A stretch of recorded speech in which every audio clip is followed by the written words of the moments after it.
Hello student, welcome to my YouTube channel Rohit academy. Student, आज हम इस वीडियो में कक्षा 10 का आप विषय हिंदी आप लोगों को जो अर्धवार्षिक पेपर है, वार्षिक जो आपका परीक्षा होगा 2023-24 का, उसका हम आप लोगों का पेपर बताएंगे कि किस बेसिक पर आएगा और कौन कौन से प्रश्न किस प्रकार का आएगा। आप लोगों को संपूर्ण हल के साथ इस वीडियो में बताएंगे और ये भी बताएंगे किस टाइप का कौन सा प्रश्न आएगा और संपूर्ण हल के एक एक प्रश्न का उत्तर आप लोगों को बताएंगे और इसी में से बोर्ड आपके परीक्षाओं में भी पूछ सकता है। तो देखिए, बिना देरी किए आप लोगों को बता देते हैं कि आप लोगों का जो मतलब होगा 70 नंबर का हिंदी का पेपर होगा अर्धवार्षिक परीक्षा का। उसमें आप लोगों को समय दिया जाएगा 3 घंटा 15 मिनट दिया जाएगा, जिसमें कि 15 मिनट आप लोगों को पढ़ने के लिए दिया जाएगा और 3 घंटा उसको सॉल्व करने के लिए दिया जाएगा। हाँ, और ये खंड आ और खंड बा में विभक्त रहेंगे आप लोगों का पेपर। खंड आ में रहेगा 20 MCQ यानी कि 20 अंक के बहुविकल्पीय प्रश्न, एक एक नंबर का 20 क्वेश्चन रहेगा, जिसको ओमआर सीट पर फिल करना होगा। और जो हमारा अगला है और जो खंड हमारा बा होगा वो 50 अंक के होंगे वर्णनात्मक प्रश्न, यानी कि उसका उत्तर हमें उत्तर पुस्तिका में यानी कि कॉपी में लिखना होगा। चलिए बिना देरी के शुरू करते हैं। तो यहाँ पर देखिए, जो हमारा खंड आ है, यहाँ पर खंड हमारा आ स्टार्ट होता है, जो कि बहुविकल्पीय प्रश्न है। 20 अंक इससे आएगा आप लोग को। इसका सभी प्रश्नों का उत्तर हम आप लोग को बताएंगे इस वीडियो में संपूर्ण हल के साथ। चलिए बिना देरी के शुरू करते हैं। तो यहाँ पर पहला कुछ क्वेश्चन जो है कि हिंदी का प्रथम उपन्यास है, यानी कि हिंदी का प्रथम उपन्यास कौन सा है। हमारा ऑप्शन जो है यानी कि देखिए, परीक्षा गुरु है, खा है गोदान है, और गा जो है अलग अलग अलग अलग अलग अलग कैलेगरी बेलवेड़ी है, और इनमें से कोई नहीं है। ठीक, तो हमारा जो इसका सही आंसर होगा, हिंदी का प्रथम उपन्यास परीक्षा गुरु है। हाँ, और ऐसे प्रश्न भी पूछ सकता है, परीक्षा गुरु के लेखक कौन है। तो परीक्षा गुरु के लेखक कौन है, लाला श्रीनिवास जी हैं। ठीक, लाला श्रीनिवास जी परीक्षा गुरु उपन्यास के लेखक हैं। ठीक, और जो दूसरा क्वेश्चन पूछा, हिंदी की प्रथम कहानी है, यानी कि हिंदी की प्रथम कहानी क्या है। ये ऑप्शन देखिए क्या है, कफन है, ममता है, इंदुमती, इनमें से कोई नहीं। ठीक, तो इसका जो सही आंसर होगा, हिंदी की प्रथम कहानी कौन सा है, इंदुमती है। इंदुमती है, इसके लेखक कौन है, इंदुमती के लेखक कौन है, जो प्रथम कहानी है उसके लेखक हैं किशोरी लाल गोस्वामी जी हैं। इंदुमती के लेखक कौन है, किशोरी लाल गोस्वामी जी हैं। इस प्रकार से प्रश्न भी पूछ सकता है आप लोग को पेपर में। देखिए, निम्न में से कौन सी शुक्ल युग की पत्रिका है, यानी कि शुक्ल युग की पत्रिका कौन है। तो हंस है, अक्का वाला हमारा राइट आंसर है, यानी कि हंस। इसके लेखक कौन है, मुंशी प्रेमचंद जी हैं। ठीक, फिर अगला जो क्वेश्चन है, अगला क्वेश्चन देखिए कि एकांकी सम्राट कहा जाता है, यानी कि एकांकी सम्राट किसे कहा जाता है। तो इसका जो सही आंसर होगा, डॉक्टर राम कुमार वर्मा जी को कहा जाता है। तो इसका जो सही आंसर होगा, डॉक्टर राम कुमार वर्मा जी होगा, एकांकी सम्राट इन्हीं को कहा जाता है। और अगला क्वेश्चन जो हमारा है कि नागरिक प्रचारणी सभा के संपादक थे, यानी कि इसके संपादक कौन थे। तो इसका जो सही आंसर होगा हमारा कि श्याम सुंदर दास जी हैं, यानी कि गा वाला हमारा राइट आंसर है। और अगला क्वेश्चन जो हमारा है कि आनंद कदामनी के संपादक हैं, यानी कि आनंद कदामनी के संपादक कौन है। तो इसका जो सही आंसर होगा, बद्रीनाथ चौधरी प्रेघन है, यानी कि घा वाला हमारा राइट आंसर होगा। ठीक, फिर अगला क्वेश्चन जो हमारा है, 7वां क्वेश्चन है कि सरस्वती पत्रिका के संपादक है, यानी कि सरस्वती पत्रिका के संपादक कौन है। तो इसका जो सही आंसर होगा, गा वाला महावीर प्रसाद द्विवेदी जी हैं, यानी कि गा वाला हमारा राइट आंसर है। और जो अगला क्वेश्चन है, निम्नलिखित में से कौन सा कथन सही है, उसे पहचान कर लिखिए। तो इसका जो कथन सही होगा, गोदान के लेखक कौन है, मुंशी प्रेमचंद जी हैं। ठीक, ये गोदान के लेखक कौन है, मुंशी प्रेम जी, यही कथन हमारा सही है इसमें। और फिर अगला जो हमारा क्वेश्चन है, 9वां वाला कि शोक विकल सब रानी सब राशि बल तेज बहानी में कौन सा रस है। तो इसका जो सही आंसर होगा हमारा कि करुण रस है, यानी कि का वाला हमारा राइट आंसर है। ठीक, इसमें शोक का भाव उत्पन्न हो रहा है, इसीलिए ये करुण रस है। ठीक, का वाला हमारा राइट आंसर है।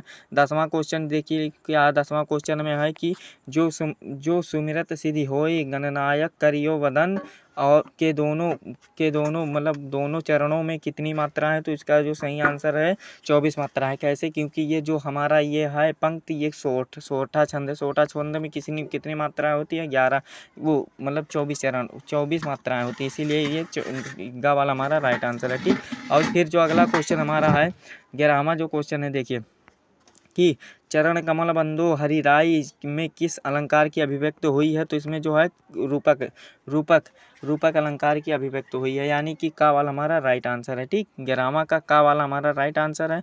फिर अगला जो क्वेश्चन है, त्रिफला का समास विग्रह, यानी कि त्रिफला का समास विग्रह क्या है? तो इसका जो सही आंसर होगा तीन फलों का समूह, यानी कि तीन फलों का समूह। हाँ, ऐसे भी पूछ सकता है कि त्रिफला कौन सा समास विग्रह है?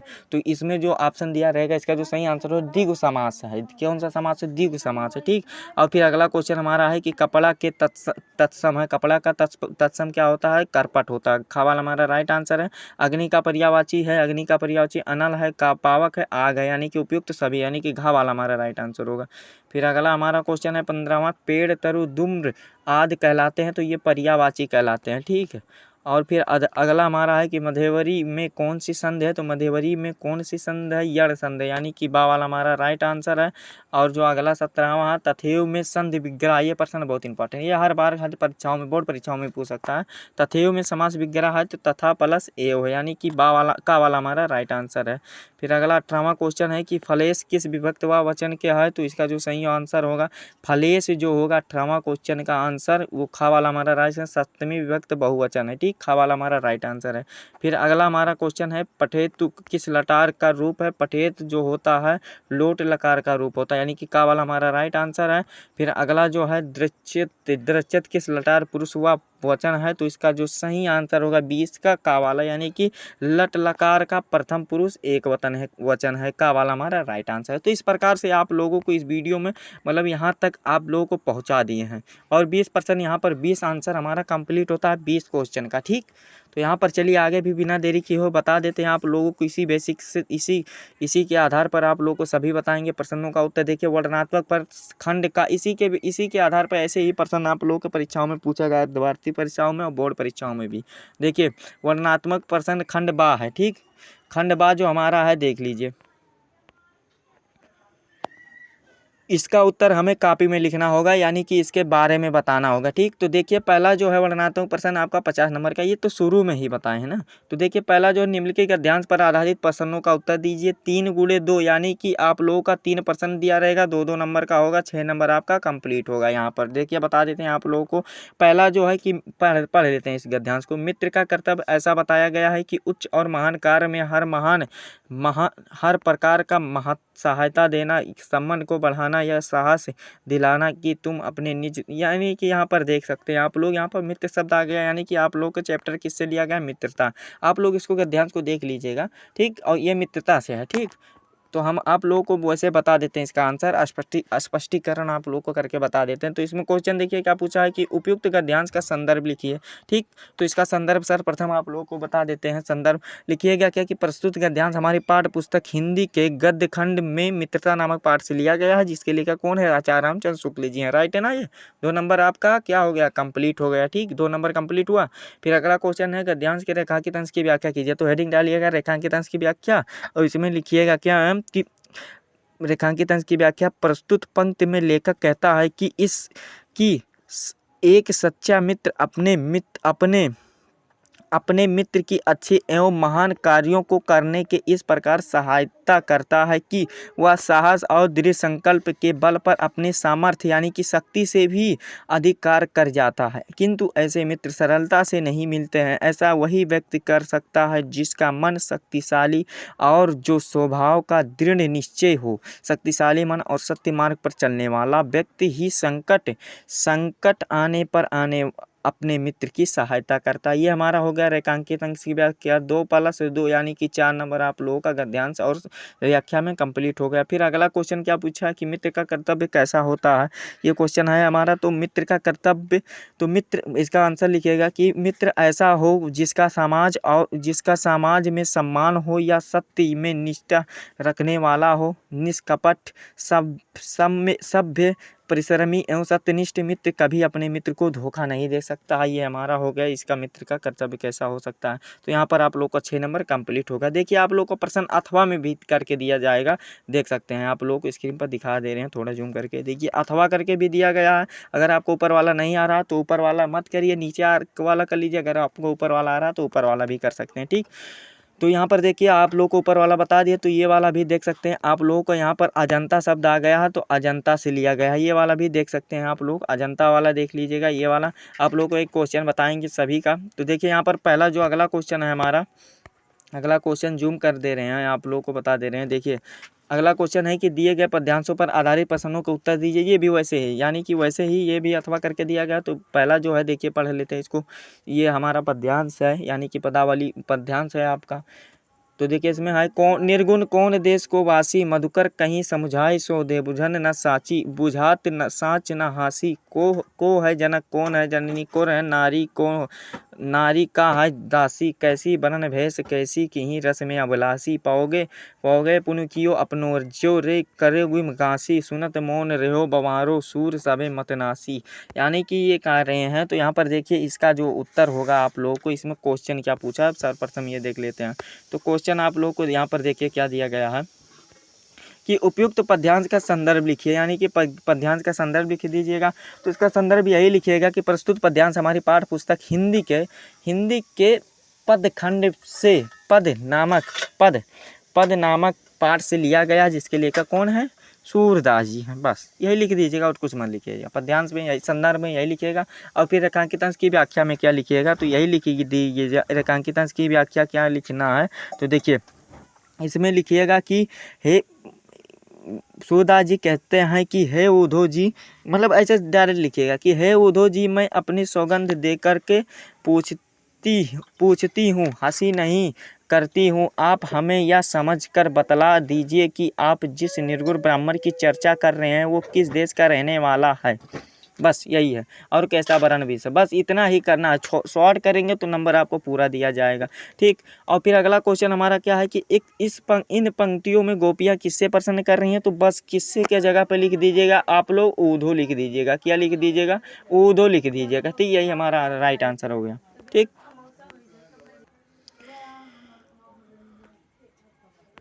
तो ये वाला हमारा कंप्लीट हो गया, ये मतलब 6 नंबर कंप्लीट हो गया। फिर अगला क्या है, अथवा करके यहाँ पर दिया गया, देखिए अथवा करके दिया गया खा वाला की पुर के निक्सी, यानी कि ये वनपथ वाला है। तो ये वाला भी कर लीजिएगा आप लोग, पहला बता दिए हैं आप लोगों को। और फिर अगला प्रश्न देखिए क्या है, अगला प्रश्न हमारा जो है, थोड़ा जूम करते हैं आप लोगों को।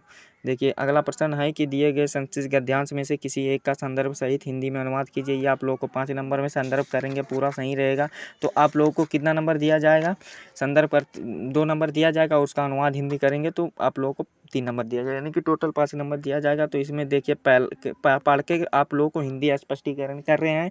तो यहाँ पर देखिए ऐसा क्रम वीरणम संस्कृतम, यानी कि इसका हिंदी क्या होता है जानते हैं, ऐसा वीरणम संस्कृतम।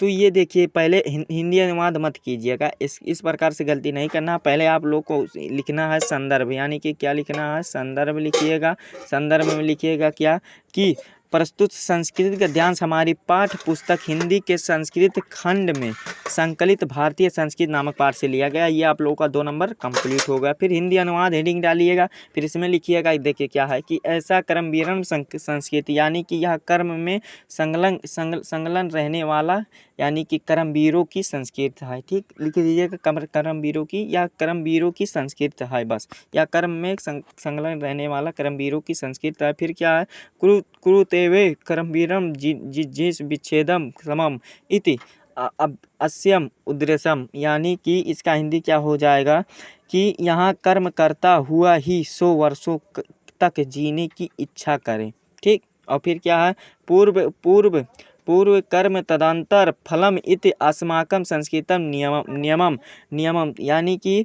यह इसकी घोषणा घोषणा है कि पहले कर्म बाद में फल मिलता है, यानी कि फल है, और यही हमारा संस्कृत का नियम है, बस यही होगा, ठीक। फिर अगला क्या है, देखिए अगला क्या है कि इदानी यदा वयम राष्ट्रीयम नवनिर्माणम संगलम सो अस्माकं नियंत्रणम करणम अस्माकं मुख्य कर्तव्यम, यानी कि इसका हिंदी क्या होता है कि इस समय जब हम लोग राष्ट्र के नवनिर्माण में लगे हुए हैं और निरंतर काम करना ही हमारा प्रधान कर्तव्य है, ठीक। ये वाला हो गया कर्तव्य है। फिर क्या है, निजस्य सर्वस्य फलम भोग्यम अनस्य सर्मस्य शोषणम सर्वथा और वर्जिनता, यानी कि और अपने परिश्रम का फल भोगने योग्य है, दूसरे के श्रम का शोषण त्यागने योग्य है। ठीक, ये वाला हमारा हो गया। फिर वजसना, फिर यदि व्यम विपरीतम आचरम तदा न वयम सत्य भारतीय संस्कृत उपासका। इसका क्या होता है कि यदि हम अपने विपरीत आचरण करते हैं तो हम भारतीय संस्कृति के त्यागने योग्य हैं, भारतीय संस्कृति सच्चे उपासक नहीं हैं। ठीक, ये वाला हमारा हो गया। फिर अगला क्या है देखिए, वयम तदेव भारतीय यथार्था भारतीयम यदा अस्माकं आचारे विचारे ता अस्माकं संस्कृत, यानी कि संस्कृत और फिर लक्ष्यतम परिभवते, यानी कि और हम सभी वास्तविक रूप से भारतीय हैं जब हमारे आचार सच्चे उपासक और विचार हमारी संस्कृति दिखाई पड़े।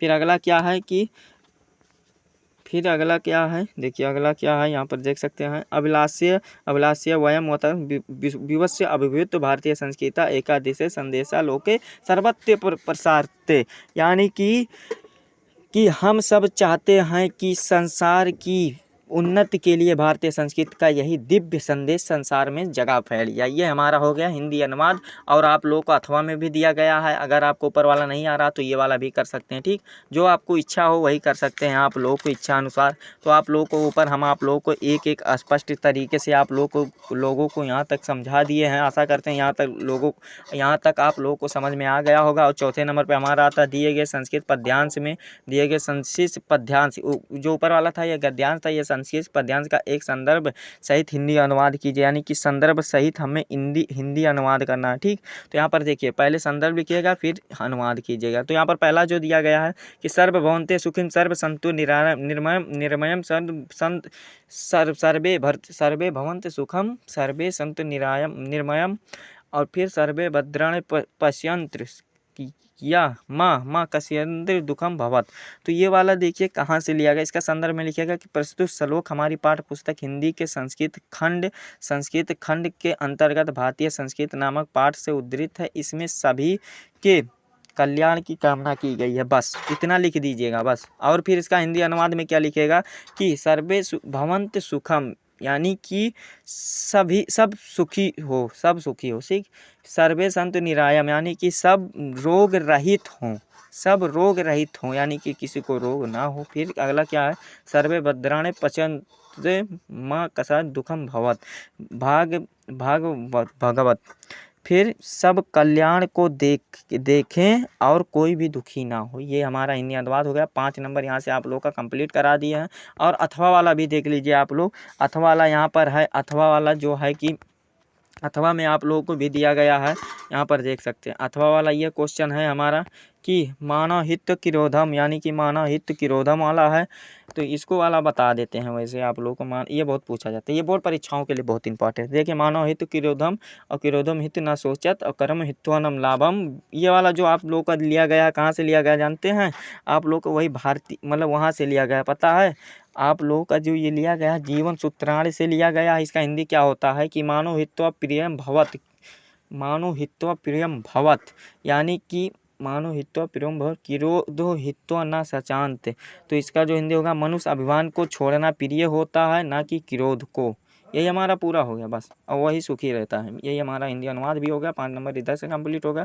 फिर आगे हमारा जो क्वेश्चन आता है, देखिए आगे का क्वेश्चन जो हमारा आता है कि अपने पाठ खंड के आधार पर निम्नलिखित प्रश्नों के उत्तर दीजिए और एक उत्तर दीजिए, यानी कि एक उत्तर देना है, यानी कि 3 नंबर लेना है। ठीक, तो देखिए ये जो आपका है पठित खंड का, यानी कि जो आपका जिले बेसिक, यानी कि जो जिले के आपके अंतर्गत आते हैं वही हमारा देना है। ठीक, और जो नहीं आते हैं उनको नहीं देना है। देखिए आप लोगों को यहाँ पर एक बात बता दें कि जो आपका आता है, यानी कि जो आपका जो जिले वाइज ये खंड का आपका होता है, जो जिले में आप लोगों को पढ़ाए जाते हैं वही हमें बताना है। तो आप लोगों का जो जिला रहेगा वही आप लोग बता दीजिएगा। जैसे कि आप लोगों को एक एग्जांपल बता देते हैं। देखिए जय सुभाष, यानी कि जय सुभाष कहाँ पर पढ़ाया जाता है जानते हैं? लखनऊ पढ़ाया जाता है, सहारनपुर पढ़ाया जाता है, फैजाबाद पढ़ाया जाता है, बांदा पढ़ाया जाता है, झांसी पढ़ाया जाता है। हरदोई जिले के निर्धारित हैं, तो इसमें से वो जिले वाले कर लेंगे, ये जिले वाले। और जो तुमुल वाला है हमारा, तुमुल वाला कहाँ कहाँ पढ़ाया जाता है पता है आप लोगों को? चलिए नहीं पता है तो बता देते हैं। तुमुल वाला जो आप लोगों को मतलब अगला जो गा वाला है, अगर आप लोग को उस ज़िले के अंतर्गत आते हैं तो वो वाला कर लीजिएगा। अगर आप लोग उस ज़िले के अंतर्गत नहीं आते हैं तो देखिए आप लोग का तुमुल तुमुल वाला है, आप लोग को बता ही देते हैं। खंड काव्य जो है कथानक के संक्षेप में लिखे। तुमुल जो है वाराणसी है, इटावा है, बिजनौर है, जालौन है, बंदोई जिले के अंतर्गत आते हैं। ठीक, फिर अगला जो है करमवीर भारत यानी कि जो करमवीर भारत थे उनके बारे में मतलब जो लिखना है क्वेश्चन ये लिख, एक ही क्वेश्चन करना है। यहाँ आप लोग को बता देते हैं, एक ही क्वेश्चन करना है। ये जिले करमवीर भारत कौन से जिले में पढ़ना है? ये मेरठ में पढ़ना है, फर्रुखाबाद, पीलीभीत, रायबरेली और जनपदों के निर्धारित है। और जो हमारा मुक्ति दूत है ये बस्ती जिलों के अंतर्गत आता है। यानी कि देखिए मुक्ति दूत जो होता है कौन कौन से जिलों में पढ़ा जाता है, यानी कि यही क्वेश्चन एक ही बताना है कि तो कथा संक्षेप बता दीजिए कि तो ये मुक्ति गांधी का चित्रण ये बहुत इंपॉर्टेंट है। मुक्ति दूत कौन कौन से जिलों में पढ़ा जाता है? बस्ती जिले में, आगरा, गाजीपुर, फतेहपुर, बाराबंकी, उन्नाव जिलों के लिए निर्धारित है। ठीक, अब जो मेवाड़ मुकुट होता है ये भी इम्पॉर्टेंट होता है, जिन जिलों में आप लोगों को पढ़ाया जाता है। मेवाड़ मुकुट आप लोगों को बुलंदशहर में पढ़ाया जाता है और देवरिया जिले में पढ़ाया जाता है। बरेली, सीतापुर, सुल्तानपुर, बहराइच जिले के अंतर्गत आता है।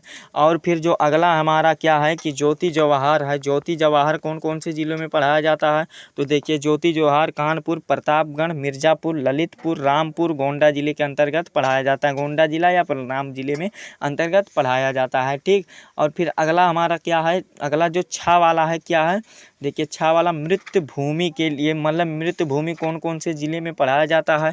तो देखिए मृत भूमि के लिए जो ये खंड का भाई ये कौन कौन से, गोरखपुर में, मुरादाबाद में, शाहजहाँपुर में, लखीमपुर खीरी में, मैनपुरी में, मुजफ्फरनगर जिले के अंतर्गत पढ़ाया जाता है। ठीक, तो इस प्रकार से देख सकते हैं इतने इतने मतलब थे। और फिर अगला हमारा क्या है, कण है। यानी कि कण कहाँ कहाँ पढ़ाया जाता है? कण जो पढ़ाया जाता है देखिए जूम करके बताते हैं। कल जो पढ़ाया जाएगा आपका अलीगढ़ में पढ़ाया जाएगा। अलीगढ़ ज़िले में, जौनपुर, बलिया में, हमीरपुर, ईटा के ज़िले में पढ़ाया जाएगा।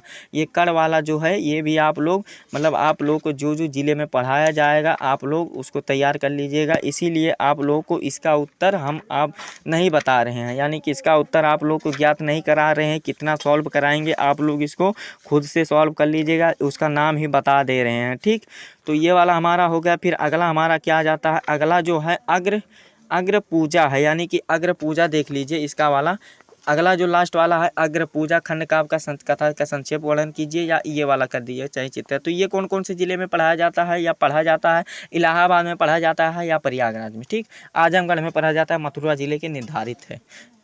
तो इन सभी को यानी कि जितने भी खंड काव्य थे सभी का बता दिए हैं कि कौन कौन से ज़िले में क्या पढ़ा जाता है। ठीक, अगला क्वेश्चन जो हमारा आएगा पेपर में, अर्धवार्षिक पेपर या बोर्ड पेपर में, देखिए दिए गए लेखकों में से किसी एक का जीवन परिचय लिखते हैं, उनकी रचनाओं का उल्लेख करना, 5 नंबर लेना है। यानी कि जीवन परिचय लिखेंगे तो 3 नंबर पाएंगे और रचना लिखेंगे 2 नंबर पाएंगे। तो आप लोगों का ऑप्शन में रहेगा। देखिए यहाँ पर इसमें एक गलती हुआ है, यहाँ पर देखिए भगवत शरण उपाध्याय, यहाँ पर आचार्य रामचंद्र शुक्ल भी एक आएंगे। देखिए आचार्य रामचंद्र शुक्ल भी आएगा, ये याद कर लीजिए फिक्स है। आचार्य रामचंद्र शुक्ल भी आएंगे, जयशंकर प्रसाद जी और डॉक्टर राजेंद्र प्रसाद, यही 3 पूछे जाते हैं बोर्ड में और यहाँ पर भी। ठीक, और इसमें जो आएंगे देखिए इसमें जो आएंगे सूरदास जी आएंगे और राम नरेश त्रिपाठी जी आएंगे और रसखान, यानी कि यही सब आते हैं अर्धवार्षिक परीक्षाओं में। और फिर देखिए अपनी पाठ्य पुस्तक से अगला जो है अपनी पाठ्य पुस्तक से एक श्लोक लिखिए और इस पत्र में ना आया हो, यानी कि एक श्लोक लिख लीजिएगा और इस पत्र जो प्रश्न पत्र में ना एक श्लोक भी याद कर लीजिएगा आप लोग। देखिए और अगला प्रश्न है कि निम्नलिखित में से किन्हीं 2 प्रश्नों का हमें उत्तर देना है। तो देखिए आप लोगों को तो देख लीजिए पहला क्वेश्चन जो आपका दिया है कि वड़ारस्यम कत्य विश्वविद्यालय शांति, यानी कि वड़ारस्यम इसमें लिखा है वड़ारस्य त्रय विश्वविद्यालय शांति, ये वाला हमारा होगा। फिर अगला जो है कि हमारा कौन है, चंद्रशेखरा वाला है ना, यानी कि चंद्रशेखर जी वाला है। चंद्रशेखर वाला भी देख सकते हैं आप लोग कि चंद्रशेखर क्या है, चंद्रशेखरा कयम वर्धितम वंदीकृत, यानी कि चंद्रशेखरा कयम वंदीकृत, ये वाला है कथम वंदीकृत। तो इसका जो हमारा सही आंसर होगा कि सा अलंग साके राजद्रोही घोषिता अतः वंदीकृत, ये वाला हमारा होगा। 2 ही पर्सन का बताए हैं, 2 ही पर्सन आप लोगों को करना है। फिर अगला जो 9वें नंबर पे सबसे अधिक नंबर पे कौन सा क्वेश्चन आएगा, देखिए निम्नलिखित में से किसी एक विषय पर निबंध लिखिए, यानी कि 9 नंबर का आएगा। किसी एक विषय पर लिख दीजिएगा।